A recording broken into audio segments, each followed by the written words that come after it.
Hola, ¿qué tal? ¿Cómo están? En este video vamos a trabajar sobre el tema sistemas de memoria en humanos. Hemos comenzado a tratar otros temas en la cursada y de todos hemos dicho que son complejos. El tema de la memoria no es la excepción, porque no hay solamente diversos tipos de memoria, sino que hay muchos modelos explicativos para estudiarlas. En esta oportunidad, para organizar la exposición de los diversos sistemas de memoria, vamos a tomar como base el modelo con el que las clasifica Ferreres, que se parece mucho al de Squire, pero no es exactamente el mismo. Entonces, primero haremos una distinción entre memoria de trabajo y sistemas de memoria a largo plazo.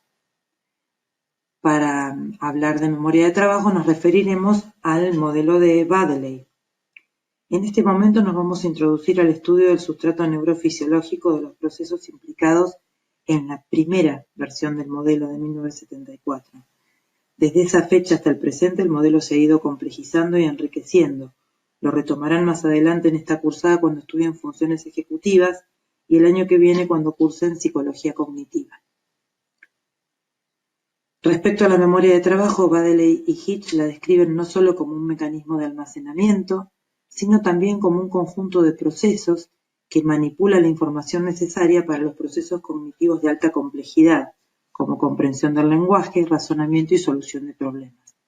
La memoria de trabajo tiene tres componentes: el ejecutivo central, que es un sistema estratégico que selecciona, planifica, ejerce el control ejecutivo y es un nexo entre los sistemas subsidiarios y la memoria a largo plazo, y dos sistemas subsidiarios que son la agenda visoespacial y el bucle fonológico.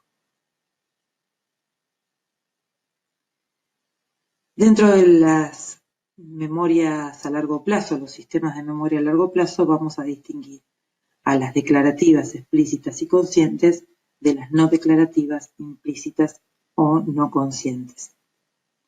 Hasta los años 80 aproximadamente se pensaba que decir memoria era equivalente o tenía que implicar necesariamente la experiencia subjetiva de recordar.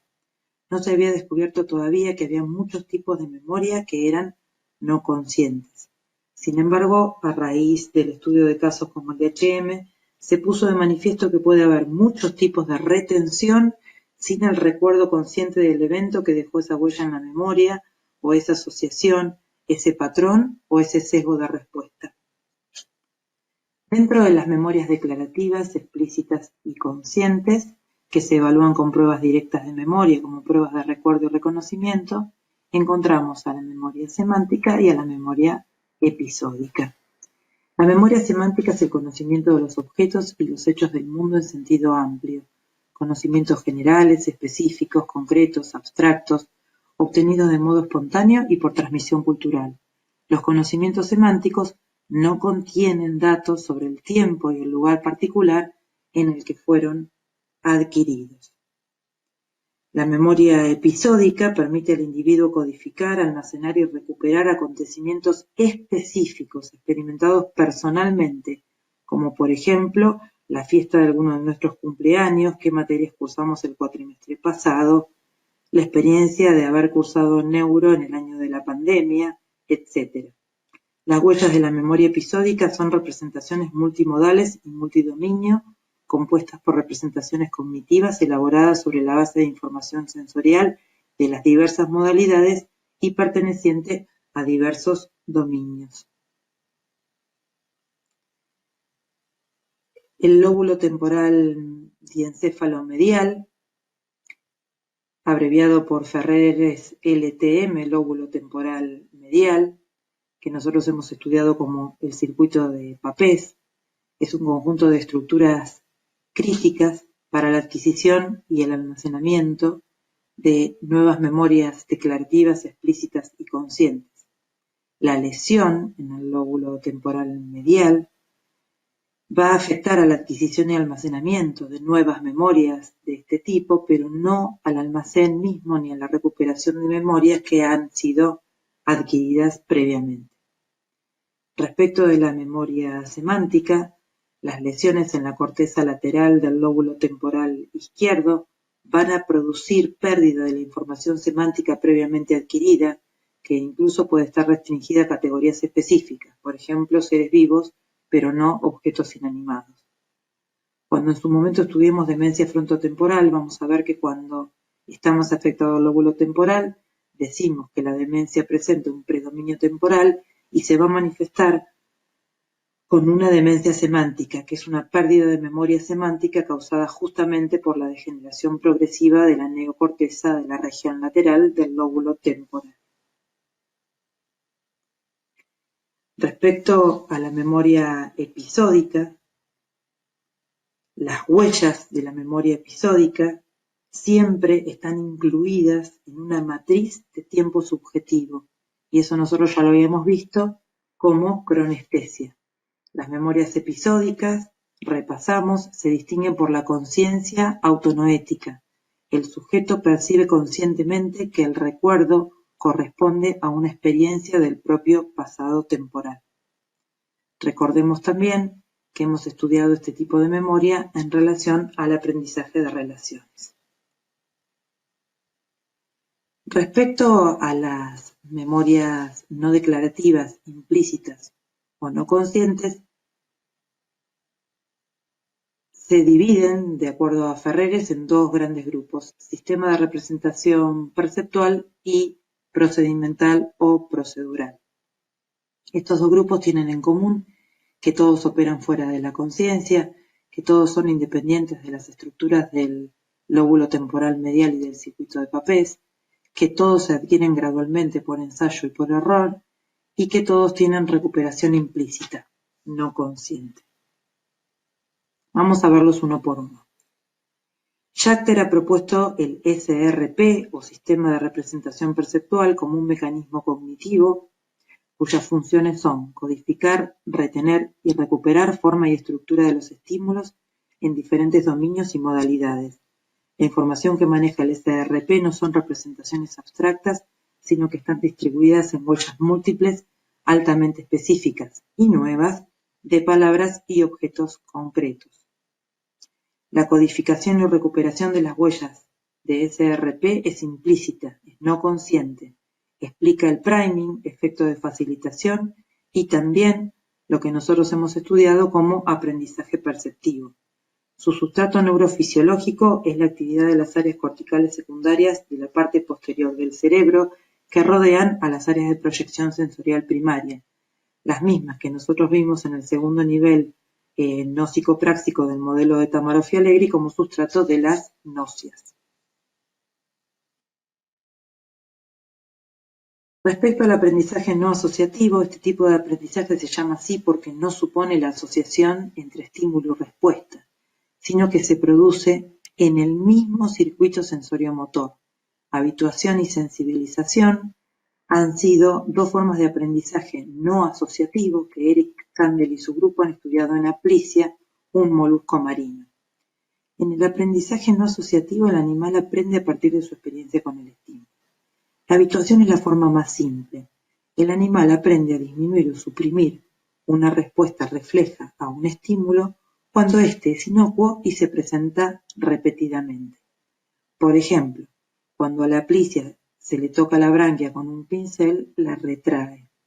Si se la toca repetidas veces, siendo un estímulo inocuo, el potencial que genera la neurona motora del circuito reflejo decae y se suprime la respuesta inicial. En los humanos, por supuesto, estos mecanismos simples están integrados en otros más complejos. Pero un buen ejemplo de habituación es cuando exhibimos un reflejo de orientación hacia un nuevo sonido. Por ejemplo, se prendió la heladera y nosotros dirigimos nuestra cabeza y nuestros ojos, nuestros oídos en relación a ese ruido que ha aparecido. Y luego, como es repetido y es inocuo, nuestro reflejo de orientación ya no se produce y el sonido puede permanecer incluso hasta fuera de nuestra conciencia, a menos que apliquemos un esfuerzo deliberado de atención para oír si sigue todavía ocurriendo o es que el motor ha parado. En la sensibilización, el estímulo no es inocuo, el estímulo es nocivo. Y ese estímulo nocivo que está aplicado en una vía produce un aumento en la intensidad de la respuesta refleja mediada por otra vía. Si antes de someter a la aplicia un estímulo táctil, como el toque del pincel en la branquia, se le aplica una descarga eléctrica o un pinchazo en la piel de la cola, que se va a activar por el estímulo nocivo, la descarga de la neurona motora es de mayor amplitud y entonces exacerba el reflejo de retracción de la branquia. Para comprenderlo, imaginen que somos sometidos a un sonido muy fuerte y alguien nos toca delicadamente el hombro o el brazo. Nosotros nos vamos a sobresaltar, pero la magnitud de nuestra respuesta va a ser mucho mayor que si solo nos hubiera tocado el brazo en una circunstancia en la que no hubiera existido ese sonido fuerte que nos sensibilizó previamente. Respecto al condicionamiento clásico e instrumental, ya lo estuvimos viendo, integrado con otros conocimientos, y lo que vamos a destacar ahora es que específicamente lo que tiene que ver con las respuestas emotivas y algunas de las respuestas motoras lo vamos a estudiar cuando estudiemos emoción. Se relaciona, por supuesto, directamente con el tipo de aprendizaje que vimos como aprendizaje estímulo-respuesta. Las habilidades motoras, o también llamados hábitos motores, son algoritmos complejos que rigen secuencias de operaciones motoras bajo el control de la información sensorial. Por ejemplo, andar en bicicleta. En este caso, lo procedural consiste en la coordinación de los movimientos y no incluye aspectos como la decisión de subirse a la bicicleta o elegir un trayecto. Estos últimos están bajo el control consciente.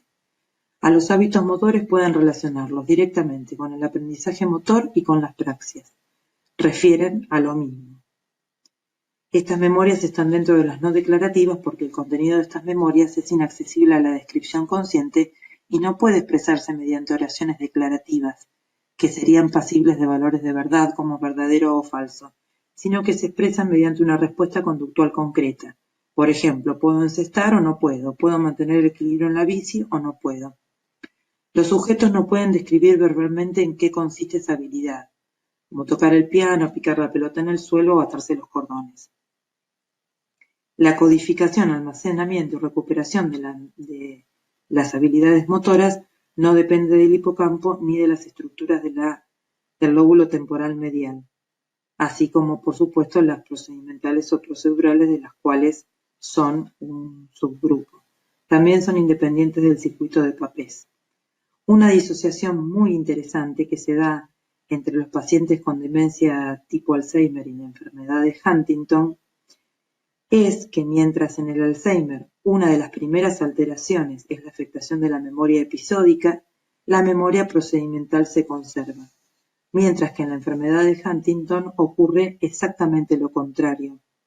En las etapas iniciales de la enfermedad, la memoria episódica está conservada y el aprendizaje de hábitos motores en las primeras etapas se ve severamente alterado. La enfermedad de Huntington es hereditaria y está caracterizada por alteraciones que inicialmente afectan a los núcleos grises de la base y luego se extienden a todo el cerebro, coincidiendo con la evolución hacia un cuadro de demencia. A diferencia de lo que ocurre en los animales, en los seres humanos, los algoritmos procedurales también operan con representaciones cognitivas y a eso le llamamos habilidades cognitivas. Por ejemplo, leer en voz alta es una actividad cognitiva de tipo procedural, que incluye unas 50 reglas en español y que regula las correspondencias entre letras y sonidos. Sumar, restar, multiplicar y dividir también son algoritmos procedurales que operan con representaciones cognitivas. Muchas gracias.